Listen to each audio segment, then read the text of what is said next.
citizen of this country. So now this ABHA number is being given to 75 crore individuals, which is more than 50% of our country. So the entire country has now, I would say 50% of the country has now moved into that direction, where every individual has an ABHA number. And similarly, the other registries which the National Digital Health Mission has envisioned, that the individual should have an ABHA number, the health facility should have an HFR number, the professional should have a HPR number. All these identities, which we want to label them as unique digital identities, are now being given to these individuals. Now, how are these being given to individuals? I'll not go into details of those things, but I would like to invite Pranita here, and how are these identities being helpful for specifically for a senior citizen? I think that insight would be really helpful for you to know that when a senior citizen has a health encounter, and that's what we all know, that senior citizens have a high health burden, so to speak. So for more insights, I think Pranita would be the right person on those aspects. And then I think once we circle back, I'll delve deeper into the digital health mission component. Over to you, Yeah, Pranita. thank you so much for having me here. It's really exciting to be part of a panel discussion, especially on digital health mission when we talk about how we want to scale up a solution, and that through digital media. And I completely agree with Himanshu that senior citizens are a bigger part of these healthcare burdens, especially after 60, your natural body starts to kind of go through a change, and in those changes you need kind of a more support than a normal individual would need. And I think it's a good step in the right direction, because senior citizens have to go through a lot of testings. For example, if I think about a single example, diabetics, uh, they have to get a regular testing done. And if you have a single platform where all those diagnoses can be looked upon and even accessed, it becomes a little helpful for the doctor to make that diagnosis. But at the same time, because I have been working with senior citizens at a very close front, I see them struggling with digital softwares or digital apps and how to access them. Even if I send them a single Google Meet link, it sometimes become little problematic for them to access this, to even open it, to even click it, and see that how to turn on the camera, even how to turn on the mic. I have seen the struggle. So my take on it is, how do you make sure that those senior citizens exactly know how to access this platform and also get the benefit out of it? If they don't know how to use it, they won't be able to benefit it. But at the same time, the family members of those senior citizens would be great beneficial, because now, even if they are in a different city, they don't have the access to family doctors, they can still know exactly what the patient's history is. For example, a single patient feels more comfortable to visit their family doctors because they have all the information. But to go to a completely different doctor is a whole different challenge, because then the doctor would ask you to do all the tests again, because they don't have the access or they didn't bring the paperwork. So yeah, if anybody else wants to take a same. Am I audible? Yes, yes. Thank you. Yes, Thank you. Pranita, we can hear you. I think Anviti can also share her insights, because I think a couple of days back we were also interacting on how this digital health mission has transformed the lives at the ground. That would be really wonderful, Anviti. I'm not sure whether you have published your blog or not, but I think those insights would be really helpful. Yeah, thank you, Himanshu. And thank you, Shrija, for handing us over this interesting conversation. Um, I would also like Himanshu, would like you to also pin the question that Pranita has raised, so we can also come back to it. I've had experience of working with senior citizens during my earlier stint with Helpage India, and it was during COVID when we were gradually transitioning to digital side of things, and I understand that struggle. from my experience, I can also suggest, and my experience has been majorly with the rural communities, where the frontline workers, those are the foot soldiers, and they are accompanying anybody who is trying to access the services through Abha. So there I do not see this challenge because the frontline workers are always there to support the families. So that in that way, that's addressed. Second, I think from my experience, from the perspective that I can add to this conversation is more of the frontline workers' perspective, how they are engaging with this platform, how much ease they are getting with this platform. And definitely, they have been actually putting in a lot of effort. They do get targets to expand the reach of Ayushman Bharat Digital Mission to the last mile. So they have daily targets, monthly targets, and they have already achieved. And when you share the number, Himanshu, of these many people, almost 50% of the country has got people on board. Like almost 50% of the population has been onboarded on this portal, if I can call it a portal, like a platform. Then the foot soldiers, the frontline workers do have a major role in that. And they are really looking forward to what this can bring to them. And they're very hopeful and optimistic that it will make sure that all the records of the families are there, so they do not get lost. And at the time that any family, especially in the rural community, needs the service, especially the public health services, these documents are already there. So they don't have to struggle to get the documents at one place to access services. So they're very excited about that. And second, of course, Abha ID is bringing everybody on the same portal. So there is this uniformity in the way public health services are being provided, also in terms of quality, which is now kept in check. So this is broadly the perspective that I can contribute in this discussion with. And I will, of course, hand it back to you, Himanshu. And if there is any question regarding this, then I can pitch in. Yeah, thank you. I think Nidhi would have some interesting perspective on this entire conversation, because again, I have also had uh, moments where I have interacted with Nidhi and her work, which is again from a freelancer perspective, and observing this entire development in this health sector has really been interesting. And over to you, Nidhi. Thank you, Himanshu, and thank you everyone for having me on this webinar and being part of this conversation. It's amazing to hear the insights from everybody. A little insight from my end would be on the G20 tenure that I had a chance to witness the G20 health working groups, and therein, listen in to the insights that every country had to present. So digital health played a phenomenal role. It was a main part of the G20 health priorities of India. And what India has achieved, particularly during the pandemic with the digital health intervention, has been phenomenal, and its impact will be felt for years to come. It is not something that is just transition. And it has had so much of impact on things like universal health coverage, um, and also how it has inspired other countries to take forward this initiative. So it has not just, harnessed the resources that India has. I think everybody is well aware of the initiatives like eSanjeevani and Telemanas, and how it's, saving so much of time and effort and facilitating coverage for not just the urban but also the rural. It's truly last mile, delivery of healthcare services. But more than that, it's now multiplying its knowledge to other countries as well. So CoWIN was a platform that is, and Ayushman Bharat Digital Health Mission is also something that was opened up during the G20 tenure, and GIDH was launched, which is the Global Initiative on Digital Health.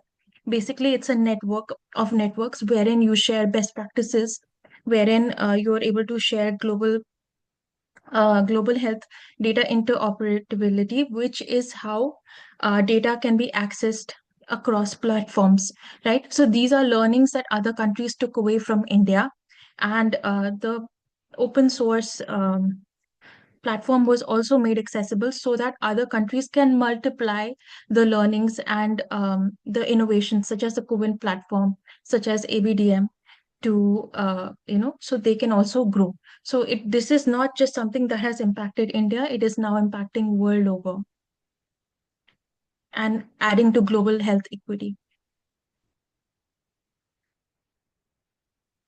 Thank you, Nidhi. And I think the other perspective which I want to add over digital health, and some of you might also be thinking that India, when it when it is about healthcare, I think there is always a talk of lack of shortage of doctors, lack of adequate facilities, and sometimes there are certain indicators which are not falling that fast, which we want them to. Case in point, let's say IMR or MMR. So the idea with which the digital health mission is being implemented is that it is not here to replace anyone. It is here to aid the existing efforts, or maybe in some sense, I would say, fasten the journey of India towards the universal health coverage. That's the larger agenda. So, and if you want to look at it, the budget allocation also, I mean, this is a larger point from the union lens. So, this year also, let's say the union healthcare budget was around, that is the union government's budget, because health is a state subject. So, all the state also put in their respective budget.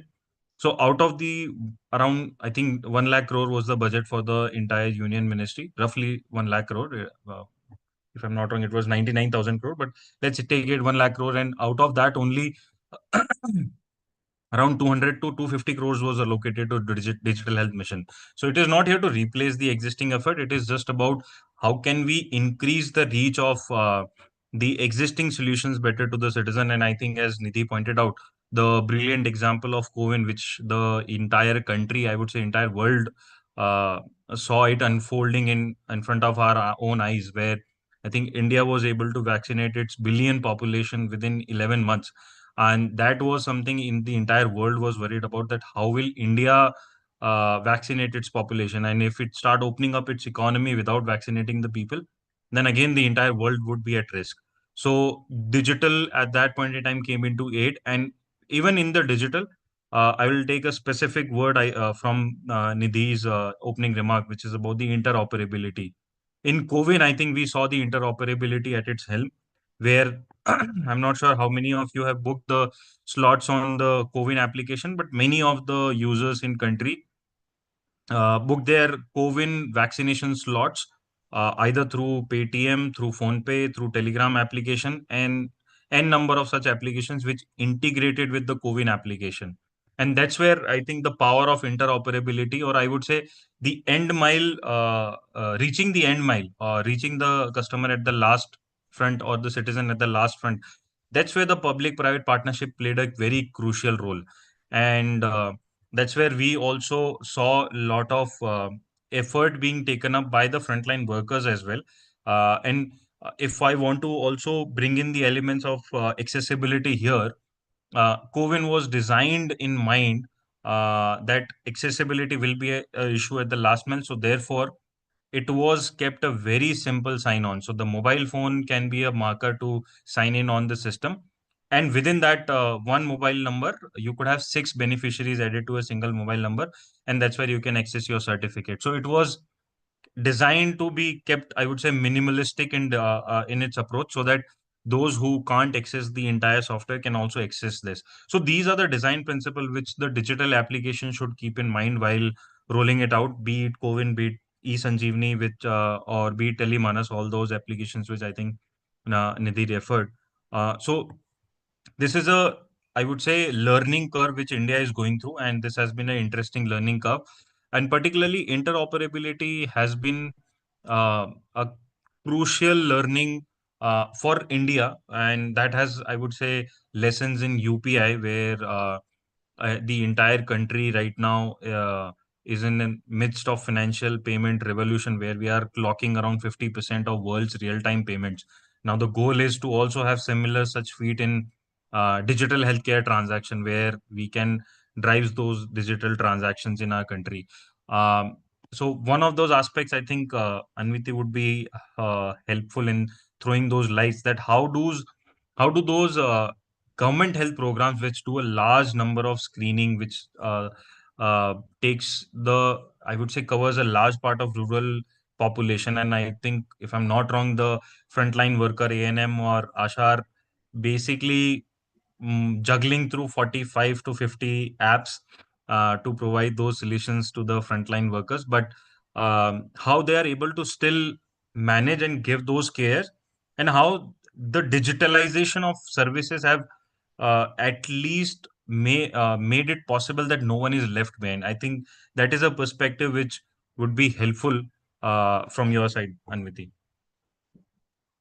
Um, Thank you, Himanshu. Yes, I would be happy to show that.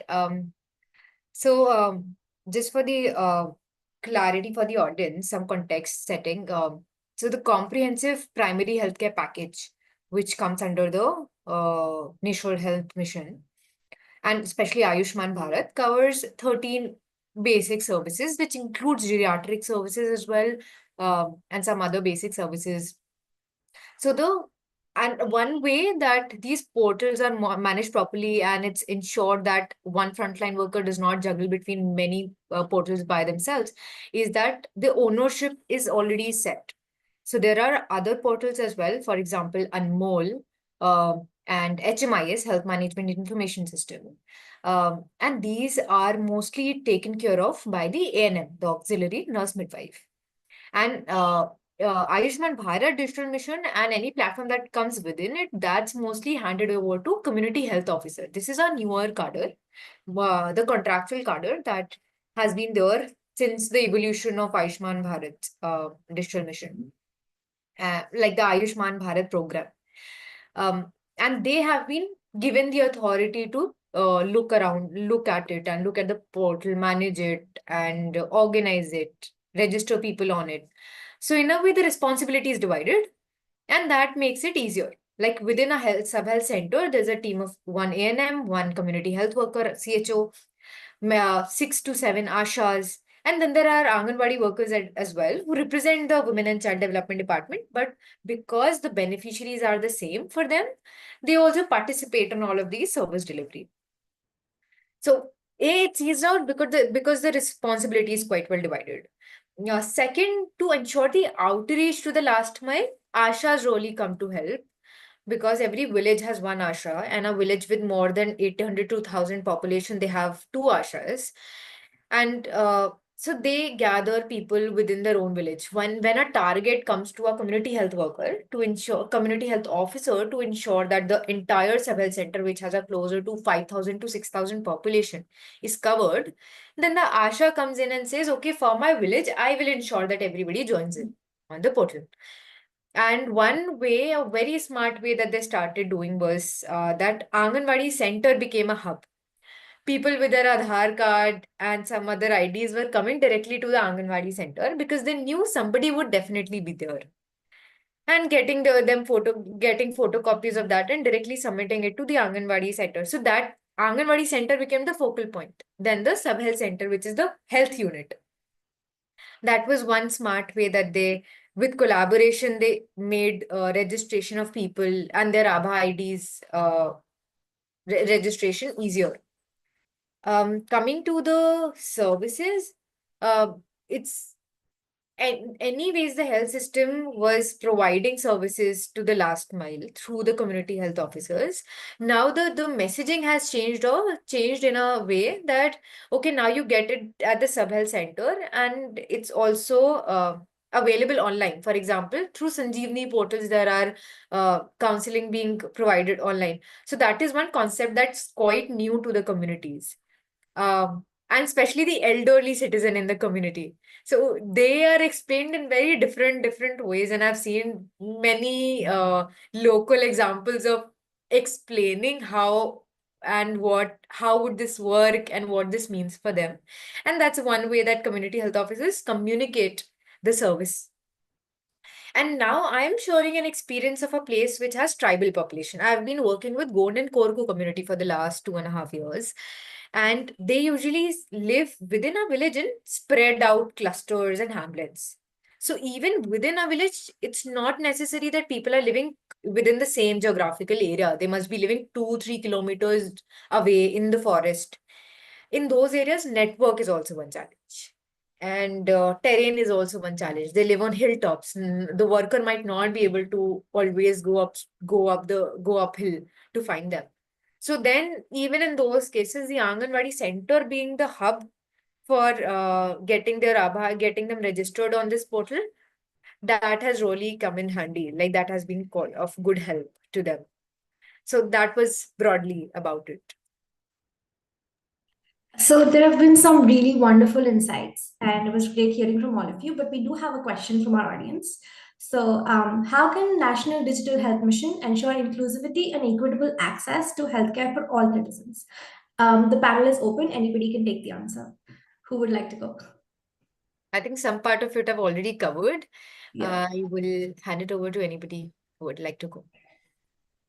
Himanshu, would you like to take the question? Yeah.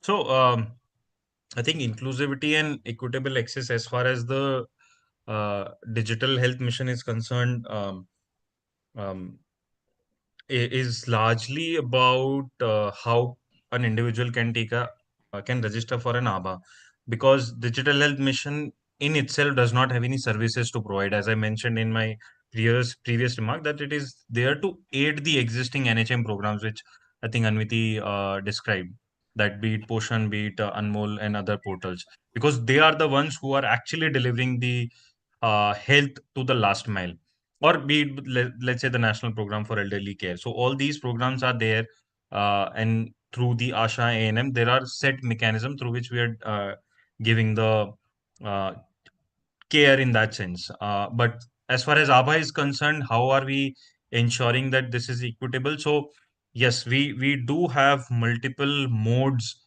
of, let's say, ABHA creation, where if somebody is not well versed with a smartphone, then you can have a Aadhaar OTP. If somebody does not have a mobile number, then you can use a biometric authentication.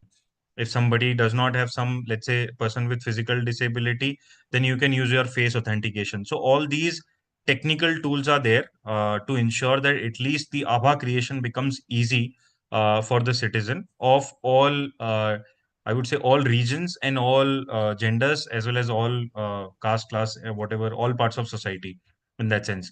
So that is what the Digital Health Mission, which is run by National Health Authority, is ensuring, that ABHA creation becomes easier, and that being also provided to the trainings and other things to the relevant national health programs, wherein the ASHA and ANMs and frontline workers, all of the frontline workers come in, where we do train them that, okay, those who are not able to create by themselves, can they go to nearest health and wellness center? Can they go to nearest primary health center?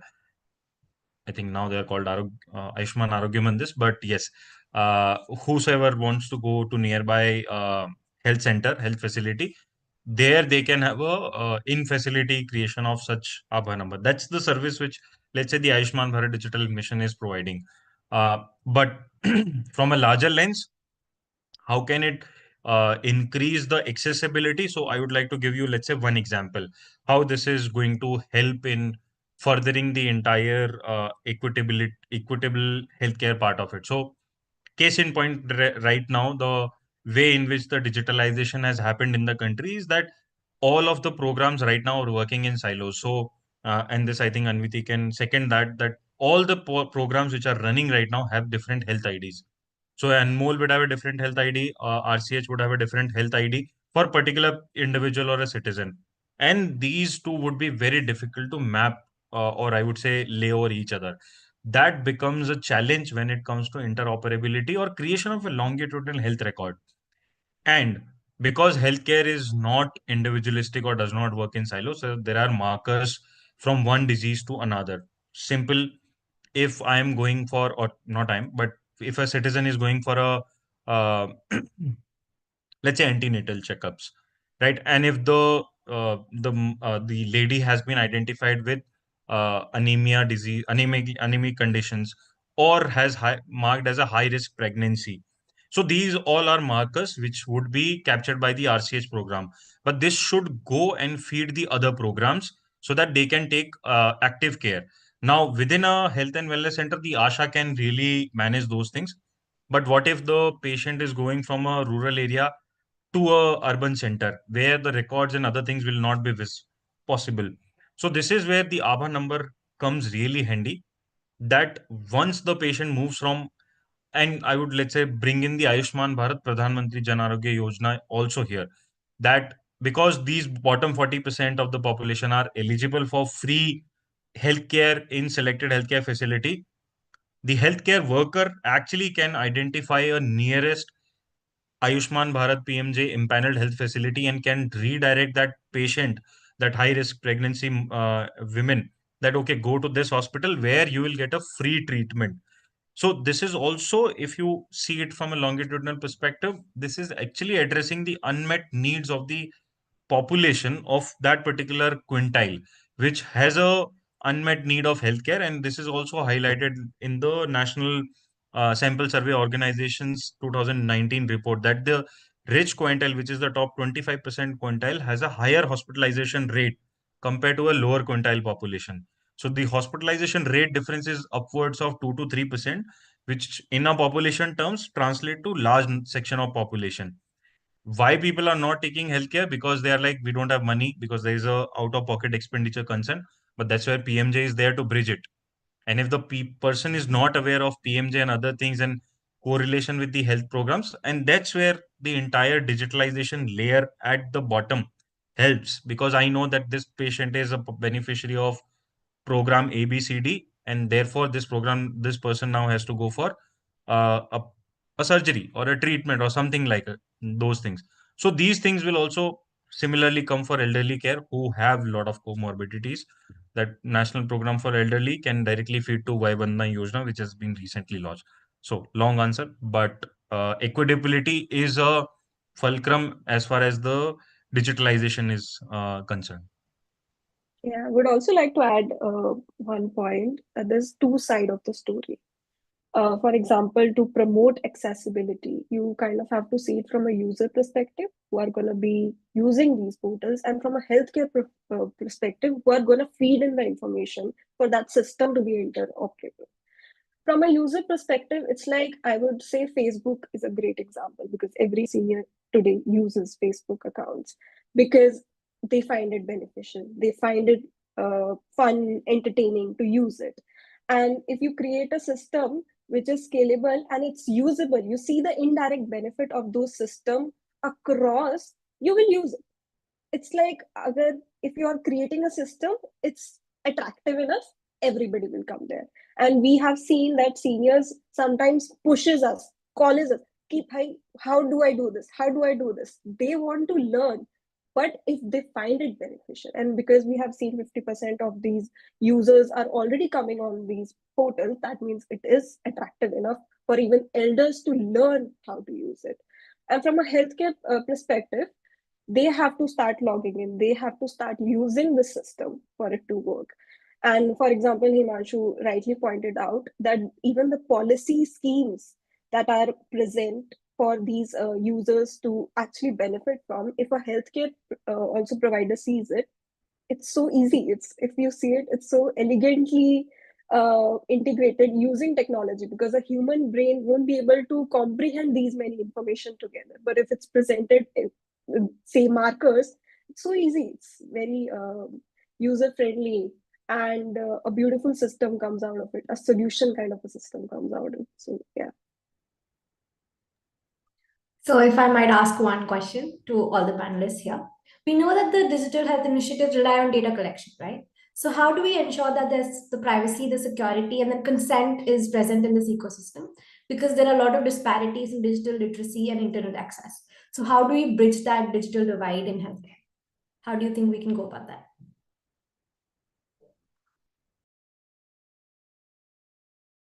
Anyone can answer. This was an open question. Yeah, I think similar question is also there in the chat. What role do data privacy and security play in success of NDHN? Uh, I think this is, I would say, this is the most important aspect of the digital health mission, for a simple reason. and there is also an economic reason behind this, is health data is the most valuable data in the, I would say, cyber world. So to secure your health data is of paramount importance. And the digital health mission has been designed keeping, I would say, privacy and security at the core of the entire operations. So at the, let's say, on the privacy side, the consent is one of the most important thing, that the health data do not move from one place to another without your express consent in the digital health ecosystem. This is architectural built up in the digital health missions, I would say, framework. So this is what we refer as security or privacy by design.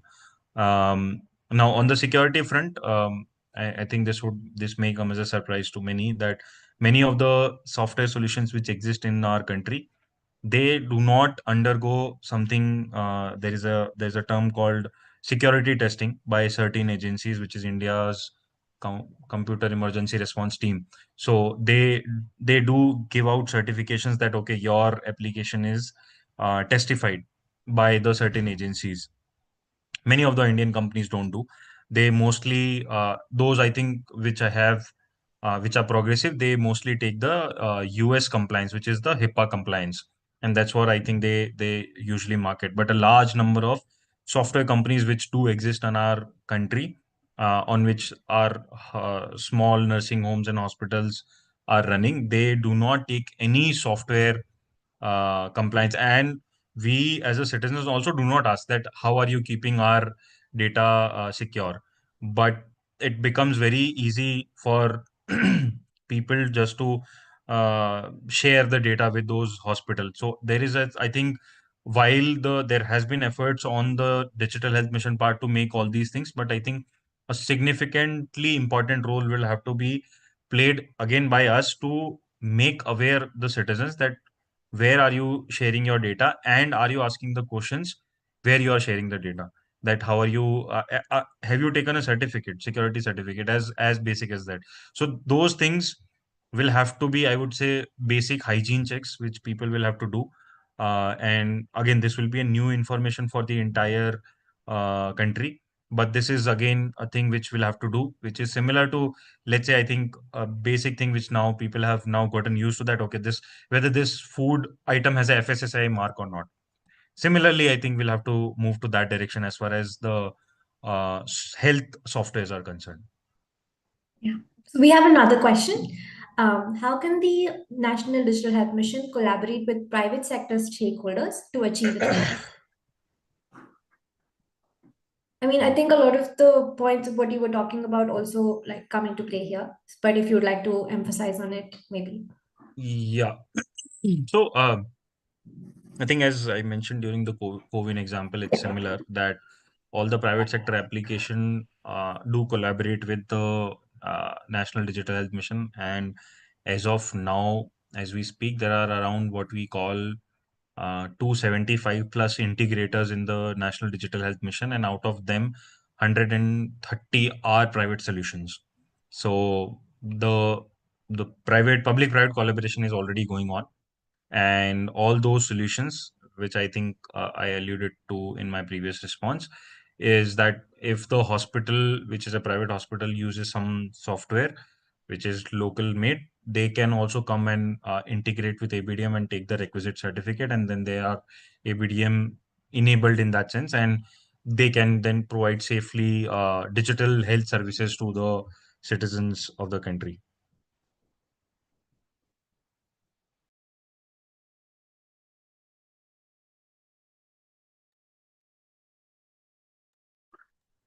Well, does anybody else wants to add their points on, like, because all of you have different perspectives, maybe there's something, that a solution that you guys think of where you see this going in the next 5-10 years. What do you think the National Health Mission could achieve, or what it could improve on in the coming years, and maybe some policy solutions, some measures that we should take? I think before moving on, I would also like to add something to the data privacy point. We also recently conducted a workshop where experts from cybersecurity came and they told our seniors how to use that technology. How do you trust it? Or exactly what they quoted is zero trust. Do not trust anybody. Do not give your numbers. Do not give your OTP verification. Even in Punjab location, I guess, you call somebody, you will hear the kind of instructions given to you that if somebody calls you using deepfake technology, don't answer it, or check with your family members first before you say, I'm going to send the money to you. So at the same level, I really love the example of the SSI on the food tag shown that this food product is safe to use. Such tag also on these platforms are going to be a great help, because I can see a label green or red and I can straight away know that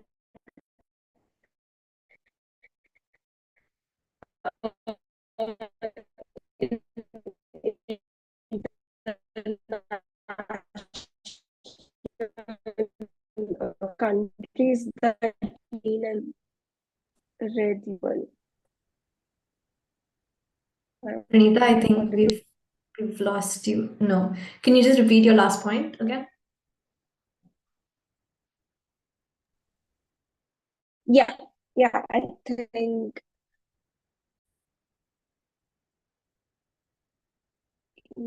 yeah, I think I'm losing my internet connection.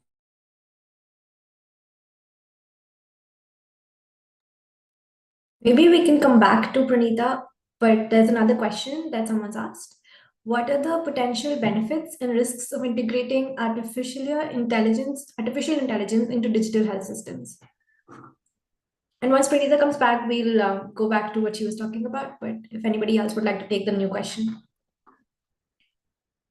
On that, I want to ask Yeah. Himansh, Hmm. do you see that being done anytime soon? Like, is that already being executed? Like AI's contribution within the digital health infrastructure?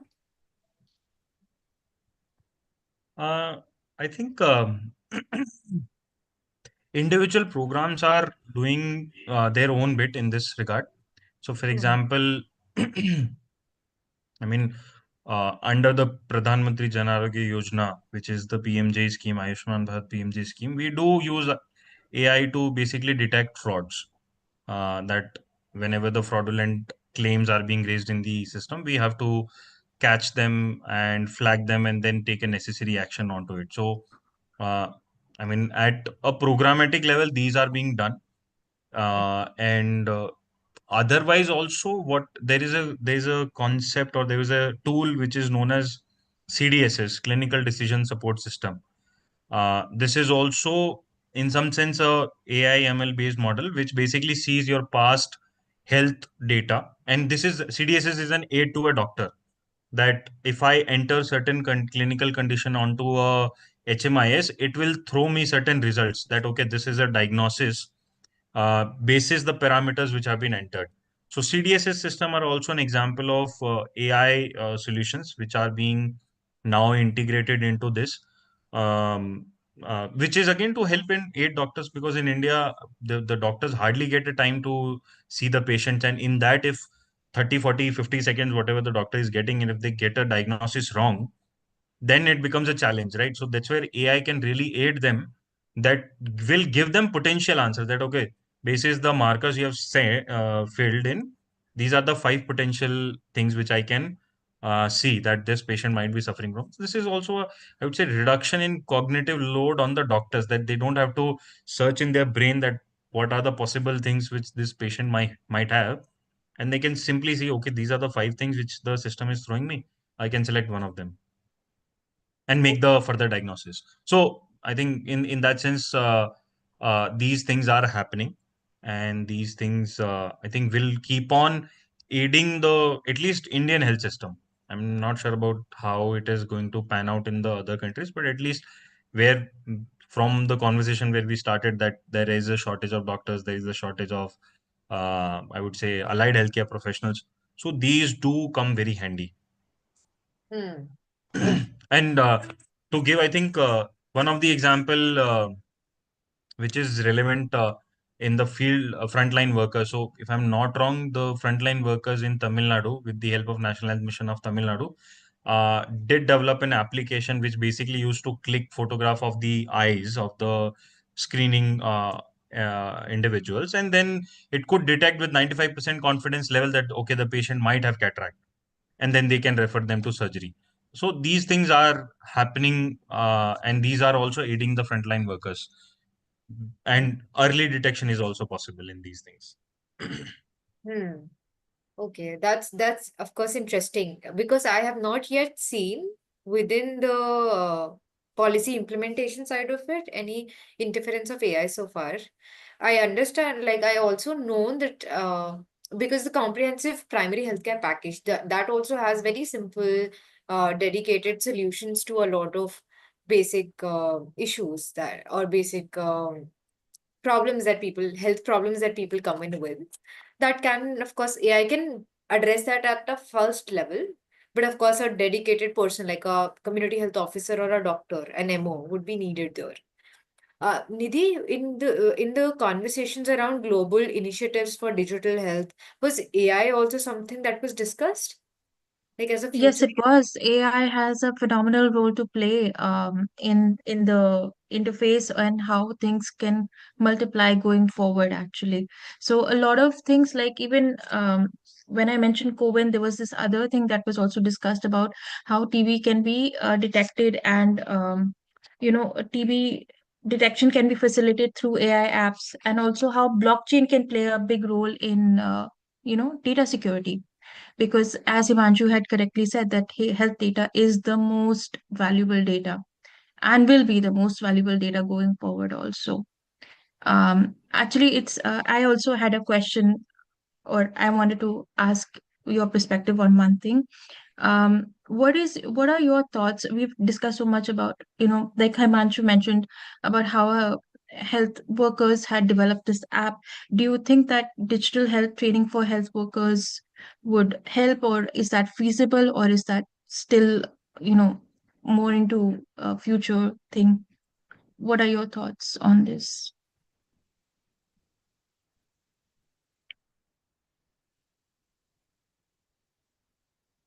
I Do, have to do add, you sorry. think like digital health training Okay. for Yeah, healthcare sorry. workers, what are your thoughts on that? Yes, I think this is very relevant, and I'm again happy to report, to let everyone know that one of the teams with which I am also associated with is actually developing a framework which is known as Digital Health Capacity Building Framework, DHCB framework, in the state of UP, and the team is working with the UPTSU unit.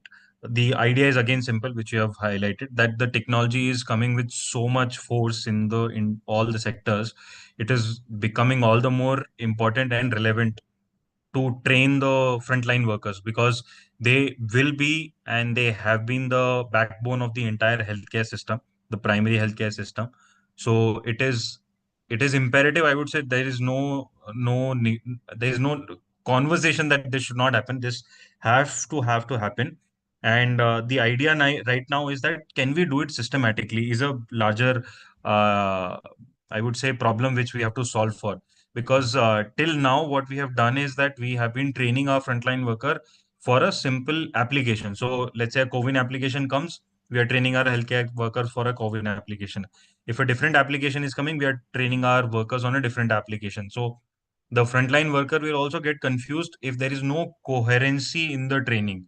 So therefore, a seamless training has to be done for the frontline workers, and also systematic capacity building, because I think, if I'm not wrong, it's a large part of frontline workers is also growing old now, because earlier the ASHA A&M used to be 8 pass or 10 pass. Now they are going at a higher level, and the younger ASHA and A&M do understand the mobile phones and other thing. But the ASHA and A&M, which are slightly older,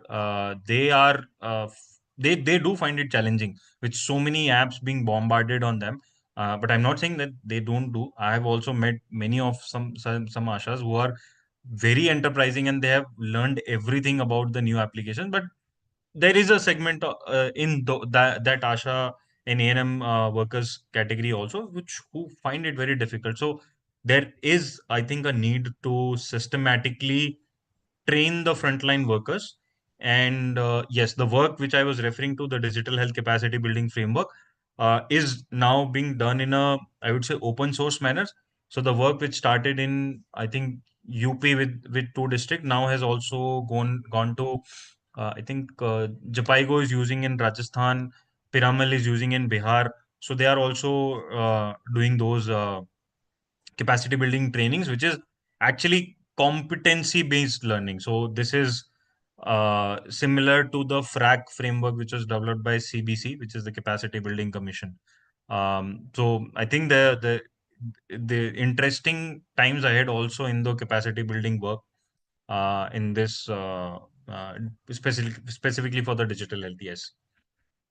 I think we can also And use AI chatbots to actually train the workers. They can simply feed in the question key, how do we upload the files or how do we Yeah. download some stuff. They can simply type in their question in the AI and the AI would give the I think answer the or world maybe has even give a moved screen. beyond typing, Yeah. Pranita. Now they are speaking with the Yeah, Gemini also models. Yeah. voice enabled. Yes, So they are doing definitely. that. Yes. Yeah, yeah, Pranita, I would you feel like to? that Yeah, please go I'm on. so sorry. No, no, I'm so Nidhi. sorry. I was just adding one last comment that I feel that technology is, speeding up very fast, and it's very important to keep everybody on board, especially I feel the frontline workers, because your technology is as good as the person using it, right? So, Agreed. keeping everybody on board with that is quite a challenge. Factoring in the fact that there's so many languages that are in India, and incorporating that also. Uh, is quite phenomenal, I feel. Yes, agreed. Pranita, would you want to continue what you were trying to say before we lost you, or I can move on to the next question? We can move on. It's Okay, fine. all right. So this is the final question for the night. How well do we support alternative therapies such as Ayurveda and homeopathy? I've heard that not all Ayurveda and homeopathy hospitals are recognized, especially as many private hospitals are becoming more commercialized. So, I think India has taken that leap where these Indian system of medicine have been now globally recognized. I think recently WHO has also launched its Center for Traditional Medicine in India, and I think this was also one of the big part of the G20 modules. I think Nidhi would like to add on to those. But as far as Digital Health Mission is concerned, I would say that Digital Health Mission is keeping both modern and traditional system of medicine at par.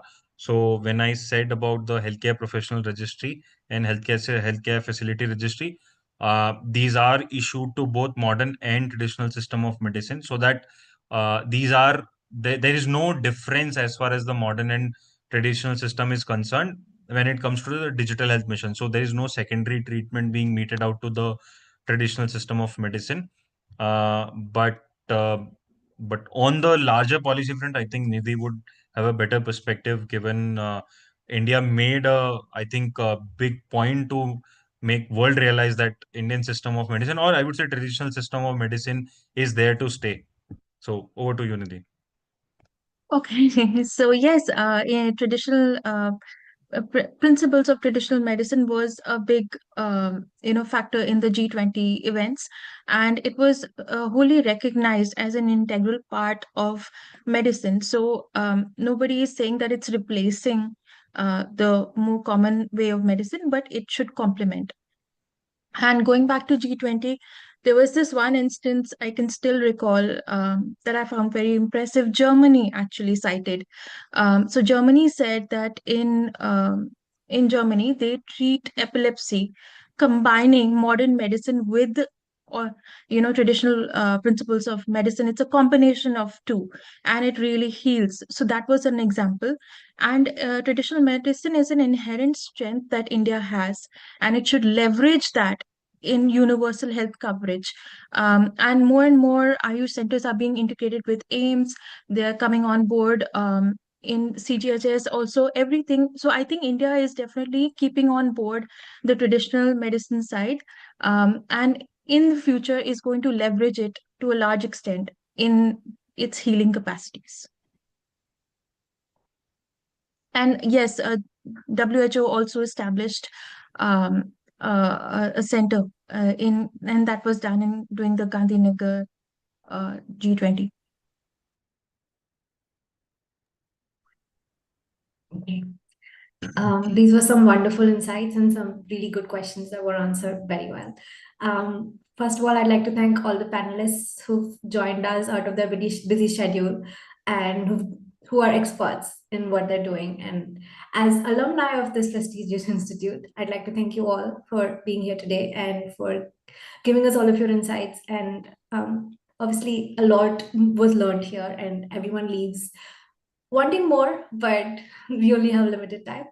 But thank you, and see you all next time. Thank you all for watching us as well. And yeah, Anviti has put something on the chat as well. There is a podcast.